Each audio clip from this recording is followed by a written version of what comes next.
नमस्कार दोस्तों, मैं प्राची सुपर कोचिंग आईएएस पर टेक्स्ट बुक में आप लोगों का बेहद स्वागत करती हूँ। दोस्तों, बीबीसी की एक डॉक्यूमेंट्री बहुत ज़्यादा न्यूज़ में है। उस डॉक्यूमेंट्री में ये बताया गया है कि गुजरात दंगे जो कि 2002 में हुए थे, उस समय की घटनाओं को लेकर ब्रिटिश सरकार ने एक सीक्रेट जांच की थी और उस जांच में तत्कालीन मुख्यमंत्री जो गुजरात के थे, जो आज भारत के प्रधानमंत्री हैं, उनकी भूमिका पर सवाल उठे हैं। इस डॉक्यूमेंट्री को भारत सरकार की तरफ से खारिज किया गया है और ये बात पहुंच चुकी है ब्रिटिश पार्लियामेंट तक। ब्रिटिश पार्लियामेंट में जो एक पाकिस्तानी ब्रिटिश मुस्लिम एमपी हैं, इमरान हुसैन, उन्होंने सेम डॉक्यूमेंट्री को कोट किया है। कुछ सवाल जो है ब्रिटिश प्रधानमंत्री से पूछे हैं। वहां पर जो बेसिकली ब्रिटिश प्रधानमंत्री हैं ऋषि सुनक, उन्होंने ये कहा है कि वो इस बात से एग्री नहीं करते और यूनाइटेड किंगडम सरकार की भूमिका या स्थिति या उनका जो डिसीजन था इन इंसिडेंट्स को लेकर वो क्लियर था और वो आज भी उसी जो है अपनी स्थिति को स्वीकार करते हैं। यहाँ पर आप देखेंगे पीएम मोदी पर बीबीसी की डॉक्यूमेंट्री, भारतीय विदेश मंत्रालय और साथ में यूनाइटेड किंगडम के जो प्राइम मिनिस्टर हैं उन्होंने प्रतिक्रिया दी है। ब्रिटिश संसद में जो पीएम मोदी के समर्थन में जो है सुनक ने जवाब दिया है और पाकिस्तानी मूल के जो सांसद थे उनको उन्होंने कहा कि हम कोई भी ऐसा नहीं मानते हैं जो डॉक्यूमेंट्री में कहा गया है और यूके सरकार की स्थिति स्पष्ट है, लंबे समय से चली आ रही है और ये जो है अभी तक बदली नहीं है। यहाँ आप देख सकते हैं जो हमारे मिनिस्ट्री ऑफ एक्सटर्नल अफेयर के प्रवक्ता है अरिंदम बागची, उनकी तरफ से कहा गया है कि एक प्रोपेगेंडा पीस है, इसकी कोई वस्तुनिष्ठता नहीं है, ये पक्षपातपूर्ण है और इसे भारत में प्रदर्शित नहीं किया गया है। दोस्तों, सवाल इस डॉक्यूमेंट्री का नहीं है, सवाल यहाँ पर दरअसल पत्रकारिता का है, जर्नलिज्म का है। क्या पत्रकारिता को निष्पक्ष नहीं होना चाहिए? क्या जर्नलिज्म फेयर एंड ट्रांसपेरेंट नहीं होना चाहिए? क्या हमें फैक्ट्स को आधा ना छुपाकर पूरा नहीं दिखाना चाहिए? और ये सिर्फ एक न्यूज़ एजेंसी के लिए, किसी एक व्यक्ति के लिए नहीं है। सवाल यहाँ पर पत्रकारिता पर उठते हैं और सभी पर उठते हैं और आज की वीडियो में हम जानेंगे कि बीबीसी कैसे एक एंटी इंडिया स्टैंड को प्रोपगेट करता है। बीबीसी के कुछ आर्टिकल्स के द्वारा हम इन सारी चीज़ों पे जो है आज बात करने वाले हैं। लेकिन इससे पहले देख लेते हैं कि आखिर आज के दौर में भारत और यूनाइटेड किंगडम के जो संबंध है वो कैसे चल रहे हैं। देखिए, जब सुनक यूके के पीएम बने थे तो पहली जो वार्ता हुई थी दोनों देशों के प्रधानमंत्री के बीच में, तो बात हुई थी कि एक फ्री ट्रेड एग्रीमेंट जो है हमें साइन करना है। दरअसल भारत और जो ब्रिटेन है वो लंबे समय से एक एफटीए साइन करना चाह रहे हैं, लेकिन डेडलाइन जो है निकली जा रही है। अब जाकर फिर से एक आप कह सकते हैं न्यू तरीके से कॉन्वर्सेशन को स्टार्ट किया गया है। दरअसल जो यूनाइटेड किंगडम है उसका यूरोप से जो एक अलग होने का आप कह सकते हैं प्रोसेस चल रहा है, अगर मैं कहूँ खासकर यूरोपियन यूनियन से, तो वो चाहते हैं कि अलग अलग देशों के साथ उनके जो ट्रेड रिलेशनशिप्स स्ट्रांग हो और इसमें वो इंडिया को एक बेहद महत्वपूर्ण कंट्री के रूप में देखते हैं। यहाँ पे अगर हम यूके के ट्रेड को देखें तो ये आप देखेंगे कि ये उनके द्वारा किए गए इंपोर्ट्स हैं भारत से, ये उनके द्वारा किए गए एक्सपोर्ट्स हैं और आप देखेंगे तो एक डेफिसिट जो है रहता है, यानी कि इंडिया का एक अपर हैंड यहाँ पर रहता है। अगर 10 साल पुरानी बात करें तो देखिए यूनाइटेड किंगडम की गवर्नमेंट के द्वारा जो प्रधानमंत्री नरेंद्र मोदी जी को उस टाइम पे बॉयकॉट किया था उसको एंड कर दिया गया था। दरअसल जो 2002 में दंगे हुए थे उसके बाद से कुछ रिस्ट्रिक्शंस जो है इनकी तरफ से लगाई गई थी, बट 2012 में उनको हटा लिया गया था। और आज अगर आप 12 जनवरी 2023 की न्यूज़ देखेंगे तो यूनाइटेड किंगडम और इंडिया कोलैबोरेट कर रहे हैं एक 2030 के रोड मैप को लेकर। यहाँ पर देखिए उनकी जो पॉलिसीज है वो टिल्ट कर रही है इंडो पैसिफिक रीजन में और भारत इंडो पैसिफिक रीजन का एक बेहद महत्वपूर्ण देश है। यहाँ पे बोला गया है कि बायलैटरल टाइज को 2030 तक इतना स्ट्रॉन्ग किया जाएगा कि कॉम्प्रिहेंसिव स्ट्रेटेजिक पार्टनरशिप को जो है डेवलप किया जाएगा। इसके अलावा देखिए सितंबर 5 2022 को भारत ने यूके की जो अर्थव्यवस्था थी उसको पछाड़कर पांचवी सबसे बड़ी अर्थव्यवस्था का तमगा हासिल कर लिया था और उस वक्त भारत के प्रधानमंत्री की तरफ से कहा था कि जिन्होंने सालों तक हम पे राज किया है, आज आखिरकार हमने उनको पीछे छोड़ दिया है। लेकिन मुद्दा वही है दोस्तों कि बीबीसी एंटी इंडिया बायसेस को डिस्प्ले क्यों करता है, पत्रकारिता कितनी निष्पक्ष होनी चाहिए और कैसे दरअसल इन मानकों को देखा जाए कि पत्रकारिता निष्पक्ष है या नहीं। यहाँ पे आप देख सकते हैं 14 मई 2021 को बीबीसी की तरफ से एक आर्टिकल पब्लिश किया गया था जिसका टाइटल था how India's vaccine drive went horribly wrong. लेकिन उनके खुद के दो ग्राफ एक्चुअली इसका बिल्कुल अपोजिट दिखाते हैं।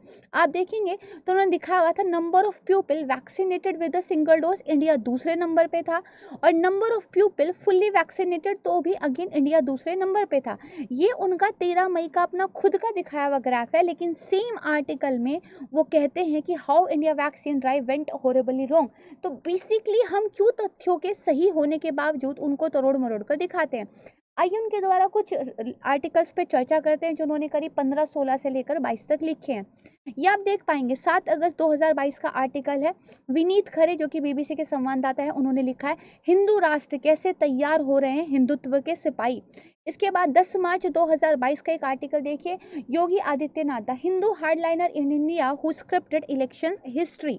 इसके बाद देखेंगे तो सितंबर 2021 का आर्टिकल है कि beaten humiliated by Hindu mobs for being a Muslim in India. इतनी हार्ड लैंग्वेज यूज करने की जरूरत क्या है दोस्तों। इसके बाद देखिए 20 जून 2022 की न्यूज है, how bulldozers become a vehicle of injustice in India. और सिर्फ इतना ही नहीं है, India covid Kumbh Mela pilgrims turn into super spreaders, 10 मई 2021 का उनका आर्टिकल था। Are Hindu nationalist a danger to other Indians, 12 अगस्त 2015 का लिखा हुआ आर्टिकल था। एंड इसके बाद देखेंगे India is now only partially free under Modi says report, और ये रिपोर्ट उन्होंने 3 मार्च 2021 को रिलीज की थी। तो यहाँ पे सवाल ये उठता है कि आखिर बीबीसी जो कभी पहले एक इतना विश्वसनीय पत्रकारिता के लिए जाना जाने वाला संस्था थी कि नाजी शासन के दौरान लोग अपनी जान की बाजी लगा देते थे बीबीसी को सुनने के लिए, अब क्या हो गया है। थोड़ी सी अगर हम फंडिंग की बात करें तो भले देखिए यूनाइटेड किंगडम की गवर्नमेंट ने रिपोर्ट या डॉक्यूमेंट्री से हवाला ना लिया हो, लेकिन अगर देखिए टॉप डोनर्स की हम बात करें बीबीसी को तो सबसे बड़ा जो उनका डोनर है वो United kingdom foreign and Commonwealth office है। इसके बाद दूसरा सबसे बड़ा है Swedish international development, European union से भी जो है उनको पैसा मिलता है, UK department for international development से मिलता है, यूनाइटेड नेशन डेवलपमेंट प्रोग्राम से मिलता है, global affairs Canada, bills and Melinda Gates foundation NORAD, US add, and यहाँ पे Norway ministry of foreign affairs से भी इनको पैसा मिलता है। तो फंडिंग तो इनकी आप देखेंगे कि यूनाइटेड किंगडम की तरफ से अच्छी खासी हो रही है। तो क्या ये जिम्मेदारी नहीं बनती है फंडिंग करने वालों की भी किस तरह की पत्रकारिता पर कम से कम सवाल पूछे जाए। पत्रकारिता पर कोई बुराई नहीं है, आप क्रिटिक जो है कीजिए, क्रिटिसिज्म हमेशा एक डेमोक्रेसी में वेलकम होना चाहिए, सवाल पूछे जाने चाहिए, लेकिन किसी एक को टारगेट क्यों किया जाए, आप सवाल पूछिए। इसी तरह आप देखेंगे कश्मीर फाइल्स पर जो पूरा विवाद चला था, तो बीबीसी ने दरअसल एक इंटरव्यू डाला था कि जम्मू के जगती में कुछ शरणार्थी शिविर है और उन्होंने कश्मीरी फाइल्स के बारे में बात की है, जहां पे उन्होंने इस मूवी को एक वोटिंग एजेंडा बताया था। लेकिन एक दूसरे ट्विटर अकाउंट की तरफ से क्लियर किया गया कि जो यहाँ पे ये इंटरव्यू दे रहे हैं, राइट, जिनको यहाँ पे शरणार्थी दिखाया गया है, एक्चुअली वो सोसाइटी के प्रेसिडेंट हैं और फिलहाल एक्चुअली वो एक रिलीफ डिमांड की जो है मांग कर रहे हैं, लोकल पार्टी के साथ वहाँ पे जुड़े हुए थे और जो सत्ता में पार्टी है उसके ये विरोध में थे। तो इस तरह की चीजें अगर पत्रकारिता में दिखाई जाएंगी तो कैसे आपका जो एक रेपुटेशन है कि पत्रकारिता आपको सच्चाई दिखाती है, ये कैसे बनी रहेगी। इसी तरह कुछ और आर्टिकल्स आप देखेंगे, भारत के हिंदू राष्ट्र बनने के संकेत कौन से हैं, 13 दिसंबर 2021 को उन्होंने ये आर्टिकल लिखा था और उन्होंने कहा कुछ संकेत इन उदाहरणों से मिलते हैं। एक देश में जहां पर धर्म की स्वतंत्रता का अधिकार दिया गया है, कॉन्स्टिट्यूशनल राइट है कि आप अपने धर्म को जिस तरीके से चाहे उस तरीके से निर्वहन कर सकते हैं जब तक कि आप किसी दूसरे को फोर्स नहीं कर रहे हैं, वहां पर बीबीसी के द्वारा कुछ संकेत दिए गए थे कि हर हर महादेव के उद्घोष के बीच काशी विश्वनाथ धाम कॉरिडोर का उद्घाटन किया गया था। अगर किसी कॉरिडोर का उद्घाटन किया गया है, वो किसी विशेष धर्म से संबंधित है, तो उस विशेष धर्म से संबंधित नारे लगाना कब से गलत हो गया।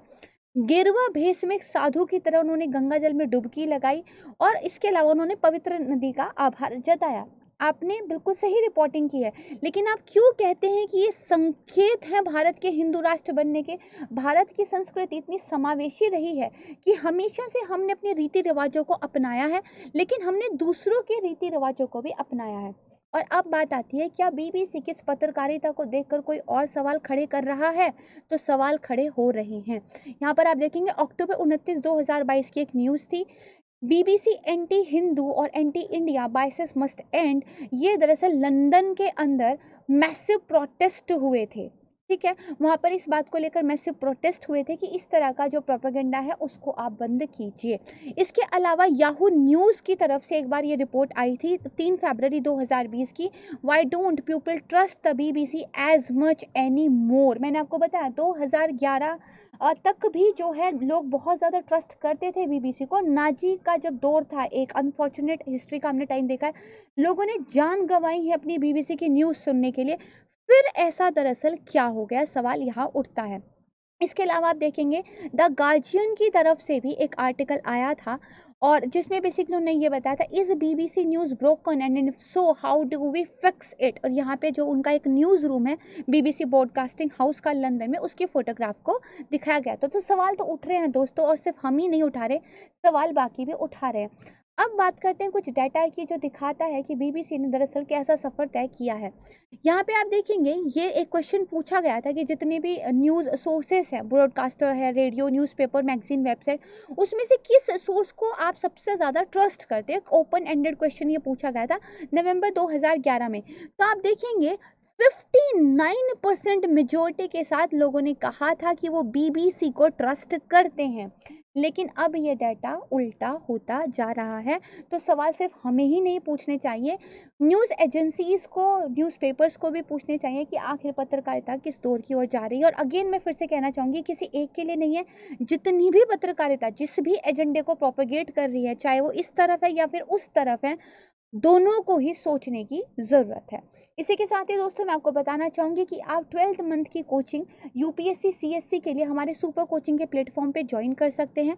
और यहाँ पर आपको बहुत अफोर्डेबल रेंज में optional GS, CSAT, NCERTs, current affair, उनके नोट्स सब कुछ अवेलेबल कराया जाता है।